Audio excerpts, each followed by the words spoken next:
So picture this, it's just a normal day in your life. You went to work, you spend time with your kids, you're having dinner at the dinner table, and then all of a sudden, everything stops because you got a notification that QYLD is paying a massive dividend, so much bigger than it's ever paid before. What does this mean? What's up, you guys? Joe here from the Average Joe Investor channel, where we help the average Joe go from being just average to becoming financially independent. Thought you guys might like this coffee mug I got here. My parents found it, of all places, at the airport. Just thought it was fitting. It's not a joke, it's definitely for real. QYLD is paying a massive dividend here in December/January 2022 in the amount of 49.9 cents per share. In this video, guys, I'm gonna break down for you exactly what is going on with this special dividend. We're gonna talk about the tax treatment because it's different than what you normally get with this ETF. We're gonna answer a specific question that I have not seen an answer to yet about the videos regarding this special dividend. And then we're gonna answer that question you've been dying to have somebody answer for you, which is this dividend sustainable, or is it just a one-time thing? You guys know I never want to waste your time, and I always want to deliver massive value with every single video that I make. So without further delay, let's get started. For those of you guys already familiar with QYLD, you know it pays a massive dividend. Right now, their dividend yield is 12.17% based on their current monthly distribution. But if you factor in this new dividend at 49.9 cents per share, then the dividend yield would be 27.57%. So first off, what is going on with this dividend? Here is a link to a declaration for these annual distributions. Just so you know, I will link to this specific letter and all the other links in the description below. This letter was put out on December 30th of 2021, and it mentions here that GlobalX, with respect to all of their ETFs, is announcing an annual distribution for their ETFs. And it summarizes that for all the funds, the ex-dividend date for this dividend is 12/30 of 2021, with a record date of 12/31/2021, and a payable date of January 7th, 2022. Now this means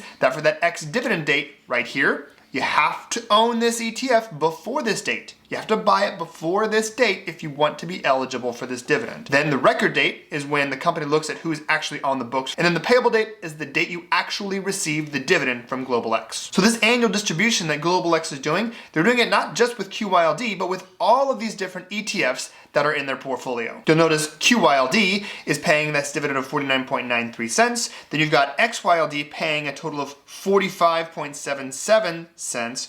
And then you've got the Russell 2000 RYLD paying out a total of 30.65 cents. Now this letter clearly states the tax treatment. We've got income distribution rate, short-term capital gains rate, and long-term capital gains rate. Now there's a difference in tax treatment when it comes to short-term capital gains and long-term capital gains.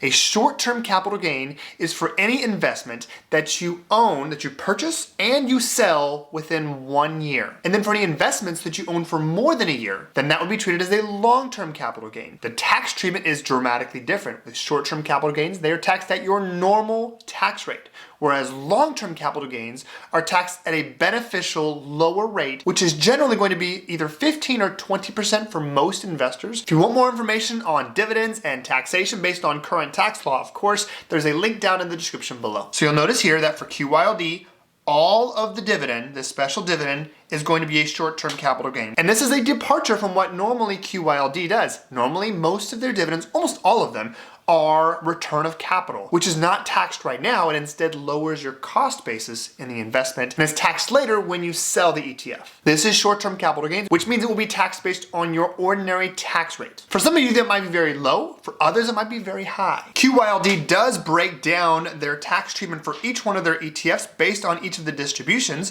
And I will link to this down in the description below, but if you go to QYLD, their most recent Form 19A, you can open that up and it will tell you, based on this distribution, how much of this distribution is taxed at a certain rate, and then cumulatively for the entire year, what the tax treatment is. There's not a Form 19A yet that incorporates the last dividend, the special dividend, but based on the most recent that was received on December 1st, you can see that almost all of it is return of capital and a little bit of it is net investment income. QYLD operates on a fiscal year, so this dividend paid in December only shows cumulative distributions for this one dividend. So if you go to the previous dividend that was paid out on October 26th, almost all of the dividends, 98.92% of the distributions from QYLD were treated as return of capital versus net investment income. Again though, this dividend we're receiving, this special dividend, is all gonna be short-term capital gains. Now one thing nobody has an answer to that I actually had to dig a little bit for is, this dividend was declared in December, but it's being paid in January. So which tax year is this going to count towards? I will link to this article from Investopedia down in the description, but it's called a spillover dividend. This is a dividend that is announced in one year, but counted as part of another year's income for federal tax purposes. This often happens when a dividend is announced near the end of the calendar year. A company might state in December, for instance, that shareholders of record will receive a dividend.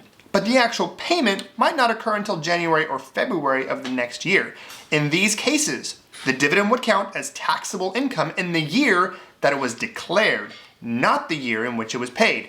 So, I'm not a tax preparer, I can't provide tax advice to you guys, but from what I'm reading here, it sounds like this would be considered a spillover dividend that would be counted towards 2021 taxes and not 2022. The good news is everybody will have already received this dividend by the time it is time to file their taxes. Now the big question here is this the new standard for the dividend? Because if we look back in 2021, you can see that all of the dividends are right around 21, 22, 19, 18 cents per share, and then we've got this massive dividend here in late 2021. Quick, straight to the point answer here is no, this is not the standard moving forward. We're not going to be having 27% yields. I strongly feel that the dividend will come back down to the normal range of around 18, 19 to about 22, 23 cents per share on a monthly dividend basis. Now you might have clicked on this video thinking, what is this QYLD and what is this massive dividend? You might not know anything at all about QYLD, and that's okay. I've got plenty of videos. I've actually got a playlist that I'm going to link to in the description and at the end screen. So make sure you click on that if you want to learn more about QYLD,